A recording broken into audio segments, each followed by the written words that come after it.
Okay, welcome back. Steve Wilkes joins us once again from Longhorn Steakhouse, and we all have to honestly say that when it comes right down to it, if I would have known when I was a kid that I could get into TV and do this, I would have cashed in those chips a long time ago for a big yes. This is fantastic. What are you making for us today, Steve? Well, I got some of our promotional menus over here, some dessert menus and whatnot. Yeah. And then I have our legendary steaks like I brought on the show before. Fantastic. I have our bone-in outlaw ribeye. Okay. I have a couple of sirloins, and I have our Flo's filet as well. Wow. Plus, look at you have these hamburgers here. We've got the ribs. What are we going to start with first? I'm going to go straight for the good stuff. Okay. Which is the outlaw ribeye, my friend.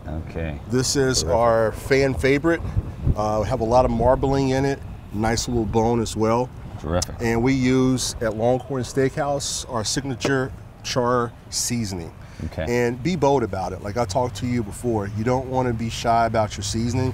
You really want to let that flavor enhance your steak. Right, and I noticed that before. Sometimes people don't want to put too much on, they're afraid of maybe making a little too much of a mistake, but you have a heavy hand when it comes to the seasoning. It's not a problem. I do. You know, we really embrace our seasoning at Longhorn Steakhouse. And I do have to tell you that we don't have chicken on the menu today, but I've shared this with everybody at work, and I told you this afternoon. Yep.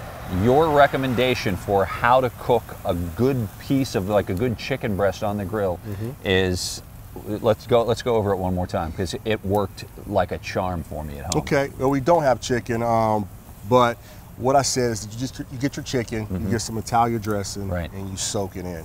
You soak it, you can do it for 30 minutes, you can do it for an hour. It just really enhances the flavor of the chicken. Yeah. Slap it right on the grill, and like you said, it does magic. It keeps it juicy and tender on that grill, and now my wife has been sold.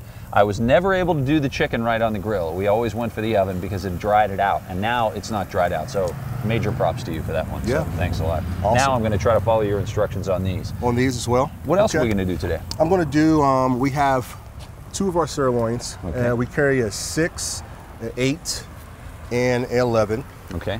Some of the same seasoning you want to put on those as well. And this is your special seasoning. This is something you can't really give the secret away to. That's right. That's right.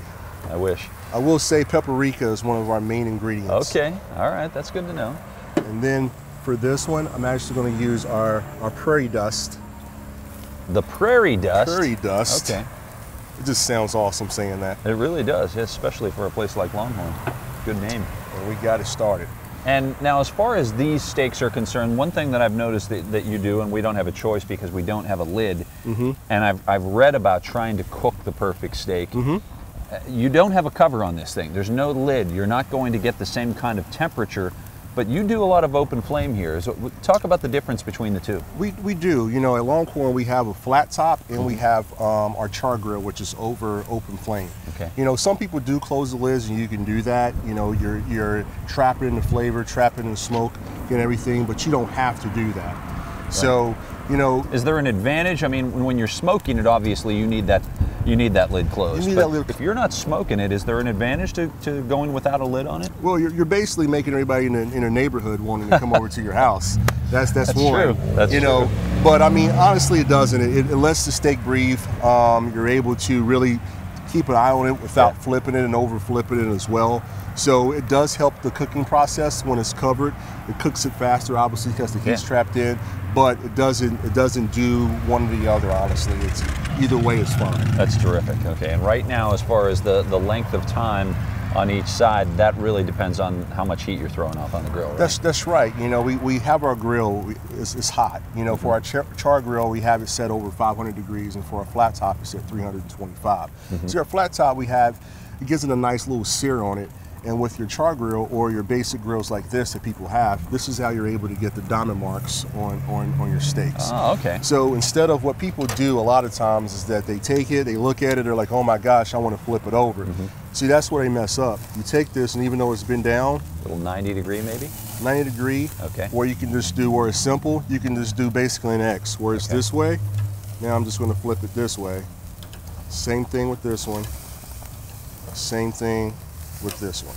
And then you have that presentation that's perfect, because then it ends up like this finished product right over there. Yes, sir, my friend. And that's what we're looking at right there, those perfect marks. So you go to a restaurant and you think, how did those guys do that? I can't do that at home because, well, you don't have the expertise, but here we're bringing it to you right here on First Look at 4. That's right. Steve's the man. You're showing us some of the secrets, not giving us the secret recipes, perhaps. That's right. But some of the tricks of the trade. That's good to know.